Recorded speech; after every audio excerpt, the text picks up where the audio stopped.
morning, and I welcome you on my YouTube channel Kumar Onis English Focus. Students, I have brought up today a very special poem which I have selected from your first flight book, class 10th.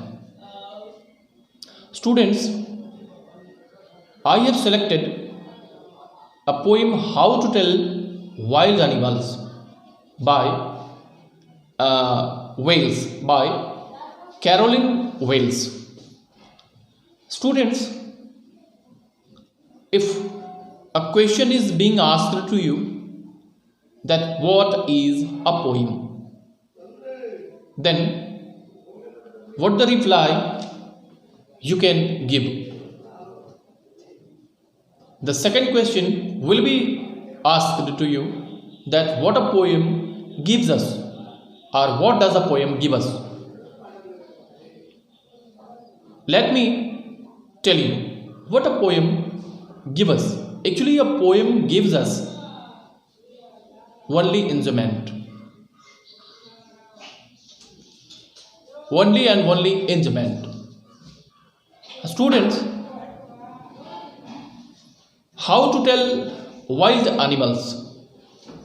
Let me tell you about the title. How to tell wild animals? It means what are the identifications of wild animals? How to tell wild animals? Let us talk something about the title. It means what are the identifications? How you can recognize a wild animal? Simply we can recognize, but according to the poet, how you can recognize means he tells a very dangerous way to identify a wild animal. So students, the poem contains 6 stanzas, and on a screen you can see the word meanings, and on the screen you can see rhyming scheme of the poem. What is the rhyming scheme of the poem? You can check the last word of first line, chance, and east, second line, A, B. Advance is similar to chance, it means A, and east, beast, B, it means AB. The rhyming scheme of this poem is AB. So let us start with the first stanza.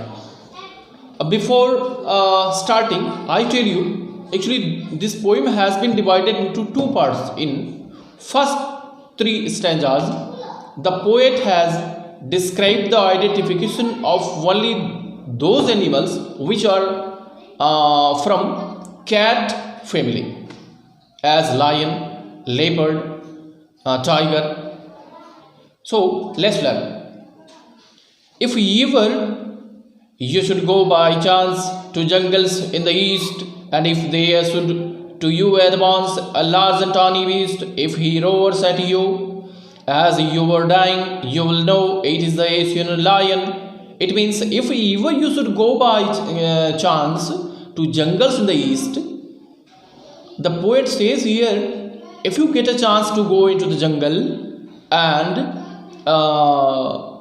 thereat, अगर आप वहाँ जाते हैं, कभी आपको अवसर मिलता है जंगल में जाने का और आप जाते हैं, and if there should you advance a large and tawny beast, और ऐसे जानवर से मिलते हैं जो टॉनी मतलब जो ब्राउनिश येलो हो, मतलब जो बादामी रंग का हो, और बीस्ट लंबा जानवर हो, एक ऐसे जानवर से आपकी मुलाकात होती है. If he roars at you, और अगर वो आप पर गुर्राता है, एज यू आर डाइंग, और उसके गुर्राने से ऐसा लगा जैसे आप मरते बचे, इसका मतलब you will know it is the Asian lion, means this is the identification of an Asian lion. अर्थात पहले वाले स्टैंजा में कवि ने एशियन लायन को पहचान करने का तरीका बताया है. लेकिन the way is very dangerous. So students, let us on the second stanza, or if sometime when roaming round, a noble wild beast greets you with black stripes on a yellow ground, just notice if he eats you. This simple rule may help you learn the Bengal tiger to discern.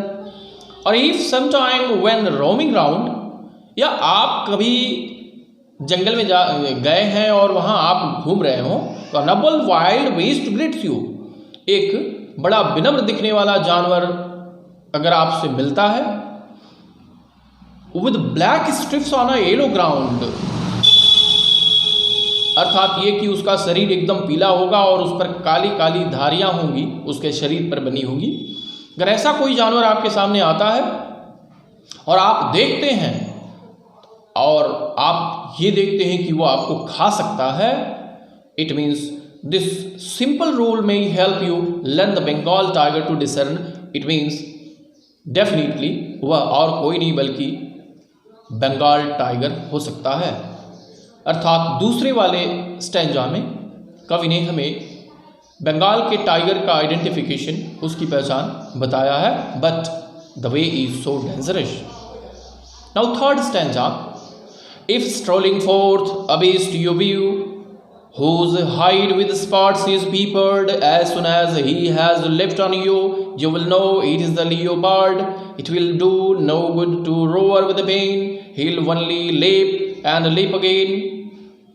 If strolling forth, strolling means wandering either and thither. If you are wandering either and thither in the jungle, a beast you view, और आपको एक ऐसा जानवर दिख जाता है, whose hide with spots is peeped, मतलब जिसके ऊपर बहुत सारे धब्बे बने हो, a large number of spots is peeped, मतलब a large number of, बहुत बड़ी संख्या में अगर धब्बे उसके शरीर पर दिखाई दे रहे हो आपको. as soon as he has leapt on you, और ज्यों ही वो आपके ऊपर छलांग लगाने की कोशिश करता हो, लीप का ये थर्ड फॉर्म है, you will know it is the leopard, तो आप समझ सकते हैं कि और कुछ नहीं, कोई नहीं बल्कि तेंदुआ हो सकता है. और it will do no good to roar with pain, he'll only leap and leap again. और यदि ये आपके ऊपर टूट पड़े और आप पेन में हो, तो आपके पेन को ये नहीं समझता है, ये तो बस छलांग लगाना जानता है और झपट्टा मारना जानता है अपने प्रे के ऊपर, अपने शिकार के ऊपर. Now students, in the third stanza the poet has described the identification of a leopard, but let's go towards the fourth stanza. If when you are walking around your world you meet a creature there who you very very hard, be sure it is a bear. If you have any doubts, I guess he'll give you just one more caress. If when you are walking around your yard, it means the poet says here, if you are walking hither and thither outside of your house and you meet a creature there, और आपको ऐसी स्थिति में कोई ऐसे जानवर से मुलाकात हो जाती है. कैसे जानवर से? हु यूक्स, जो मतलब बड़ा हो, जिसका शरीर बड़ा हो और बहुत कठोर हो, बहुत वेरी हार्ड, बहुत कठोर हो, be sure it is a bear, तो समझ लें कि निश्चित रूप से वह बियर हो सकता है, भालू हो सकता है. But if you have any doubt, लेकिन और अगर कोई कन्फ्यूज़न है तो एक पहचान, एक आइडेंटिफिकेशन और कवि के द्वारा बताया जा रहा है, वो क्या है? आइए. If you have any doubts, यदि कोई आपको संदेह है, I guess he will give you just one more caress. Caress मतलब होता है सूंघना, और आपको वह पोलाइटली आकर के सूंघता हो जानवर, तो आपको तब समझ लेना चाहिए कि डेफिनेटली यह बियर है, क्योंकि वो तुरंत हमला नहीं करता, पहले वो सूंघता है. Now fifth stanza of the poem, though to distinguish beast of prey or no wise might nonplus, the crocodile you always may tell from the hyenathus. hyenas come with merry smiles, but if they weep, they are crocodiles. In the given stanza, it means in the fifth stanza, the poet has described the identification of two different wild animals. How we can identify them, let us study. Though यद्यपि कि to distinguish beast of prey, a novice might nonplus. हालांकि एक नौसिखिया व्यक्ति जो है शिकार करने वाले जानवरों की पहचान बताने में परेशानी उसको हो सकती है. It means in this line the poet is saying कि no one can tell the real identification of wild animals. आप बता रहे हैं कि कोई भी जंगली जानवरों की आइडेंटिफिकेशन ठीक से नहीं बता सकता. It means he is believing on himself कि वो अच्छे तरीके से बता सकते हैं. दो to distinguish beast of prey, no vice मतलब होता है नौसिखिया व्यक्ति, मतलब एक नौसिखिया व्यक्ति जानवरों की पहचान बताने में उलझन पड़ सकता है, उसको परेशानी हो सकती है. The crocodile you always may tell, लेकिन क्रोकोडाइल जो है वह खुद ही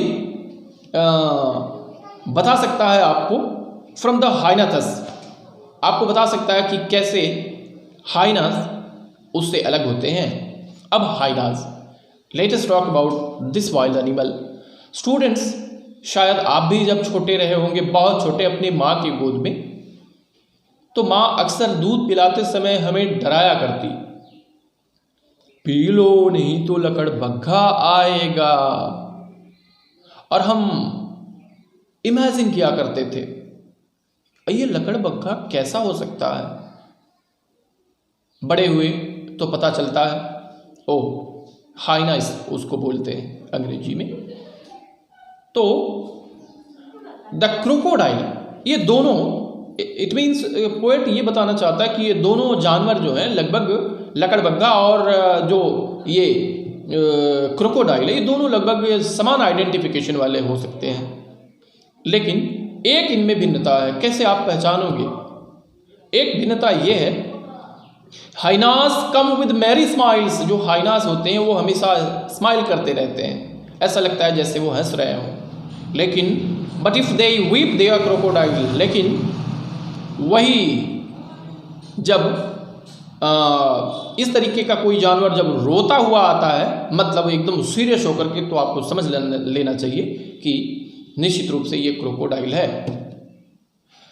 अब लास्ट स्टैंजा, अब अंतिम स्टैंजा को हम लोग पढ़ेंगे. The true chameleon is small, a lizard sort of thing.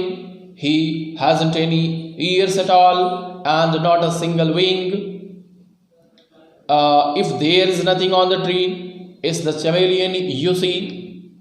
It means, students, the true chameleon is small. अब इस स्टैंजा में ये लिजर्ड की बात नहीं करता. लिजर्ड जैसा ही एक दूसरा जीव है, उसको आइडेंटिफाई आप कैसे करेंगे ये बता रहा है. तो चमेलियन कहते हैं गिरगिट को. The true chameleon is small. जो वास्तव में गिरगिट होता है वो बहुत ही छोटा होता है. वास्तविक गिरगिट जो है बड़ा छोटा होता है. A lizard sort of thing. और एकदम कैसा?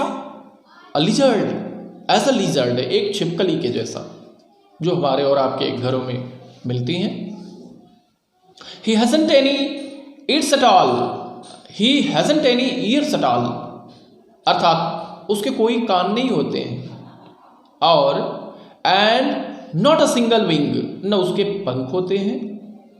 If there is nothing on the tree, अगर पेड़ पर आपको कुछ और न दिखता हो और इस तरीके का कोई जीव दिखता हो आपको, तो आपको समझ लेना चाहिए कि इज द चमेलियन यू सी. निश्चित रूप से वह गिरगिट ही है जिसके कान नहीं है और जिसके पंख नहीं है.